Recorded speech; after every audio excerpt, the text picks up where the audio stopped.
Hi dears, welcome to Next Level School. আজি মই class 10ৰ প্ৰি ফাইনেল এছেছমেণ্ট 2024 নগাঁও ডিষ্ট্ৰিক্টৰ অসমীয়া কুৱেশ্যন পেপাৰটো তোমালোকক দেখুৱাই দিম কিয়নো নগাঁও ডিষ্ট্ৰিক্টৰ কুৱেশ্যন পেপাৰটো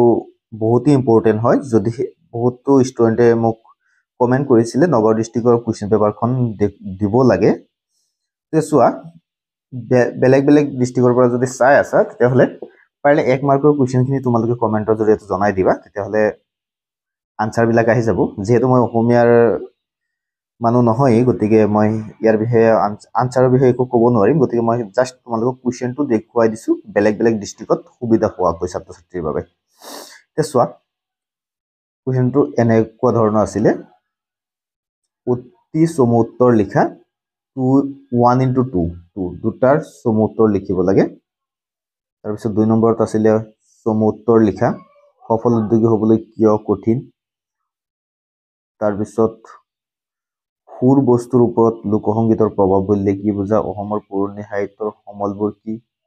তাৰপিছত এনেকুৱা ধৰণৰ মই পঢ়ি নিদিওঁ বাকী তোমালোকে পঢ়ি ল'বা যাৰ যাৰ প্ৰয়োজন আছে বেলেগ বেলেগ ডিষ্ট্ৰিক্টৰ পৰা চাই আছে যদি ভালকৈ চোৱা তোমালোকৰ একদম মোষ্ট ইম্পৰ্টেণ্ট হ'ব কুৱেশ্যন পেপাৰখন যিহেতু নগাঁও ডিষ্ট্ৰিক্টৰ কুৱেশ্যন এনেও ইম্পৰ্টেণ্ট হয় তাৰপিছত যদি আমি চাওঁ কুৱেশ্যন নং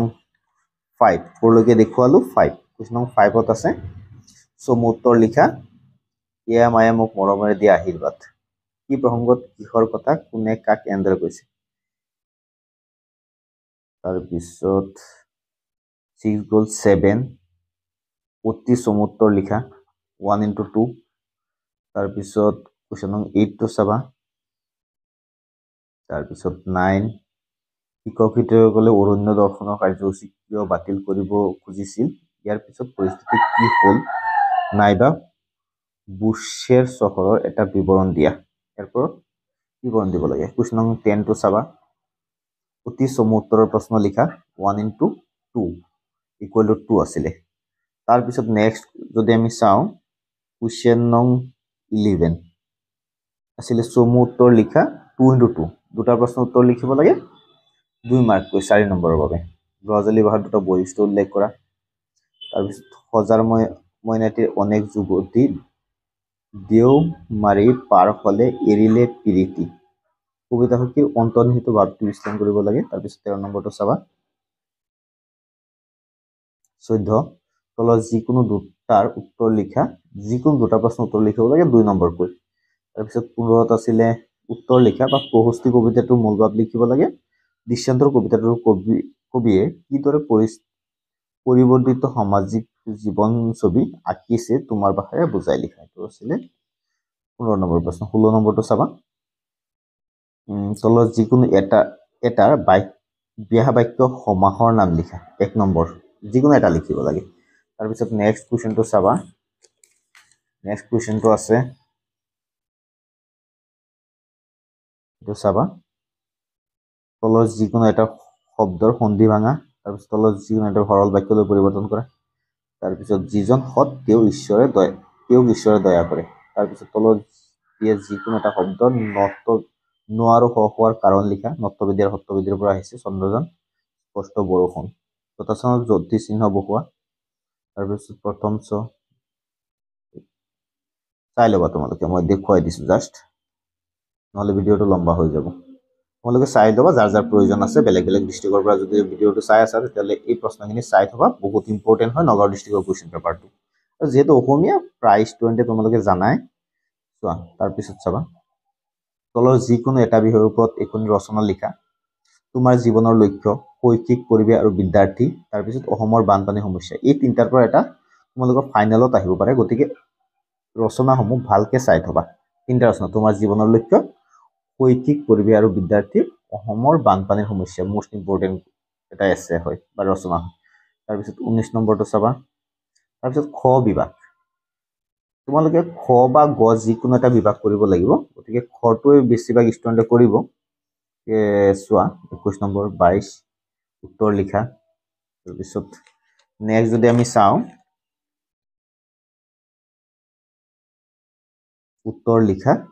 3 নম্বৰৰ বাবে আছে তাৰপিছত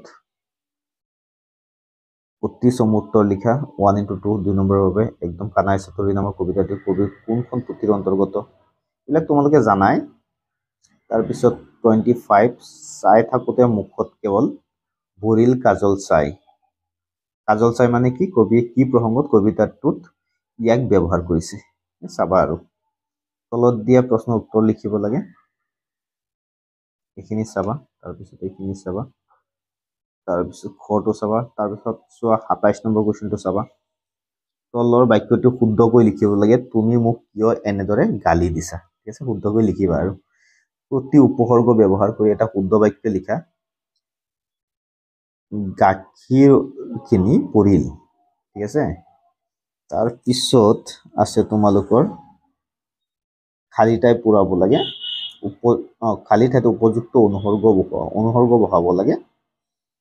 তাৰপিছত 28 নম্বৰ আছে তলত দিয়া যিকোনো দুটা ছন্দৰ সূত্ৰ লিখি উদাহৰণ দিয়া মোষ্ট ইম্পৰ্টেণ্ট কুৱেশ্যন হয় এনেকুৱা প্ৰশ্ন থাকিবই পায়াৰ ছবি দুলৰি আৰু এটা অংশ তোমালোকৰ আছে এইটো হ'ল গ অংশ এইখিনি যদি কোনোবা হিন্দী মিডিয়ামত আছে সেই ছাত্ৰসকলে কৰিব বাৰু বা যদি হিন্দীত এক্সপাৰ্ট তেলে কৰিব আদাৰৱাইজ এইখিনি প্ৰয়োজন নাই ঠিক আছে তথাপিও মই দেখুৱাই দিছো যাৰ যাৰ প্ৰয়োজন আছে চাই লবা এতিয়া কথাটো হ'ল কোনটো কৰিবা ইয়াত চোৱা প্ৰশ্নৰ আৰম্ভতে লিখা আছিলে পৰীক্ষাৰ্থীয়ে ক বিভাগ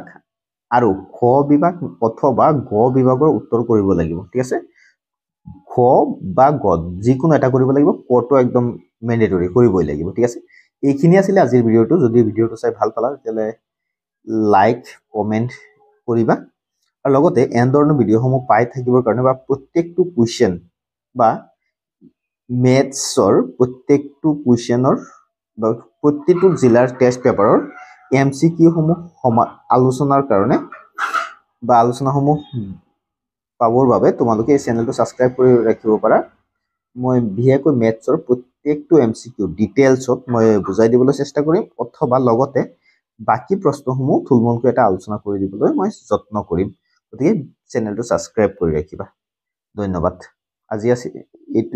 এইখিনি আছিল আজিৰ ভিডিওটো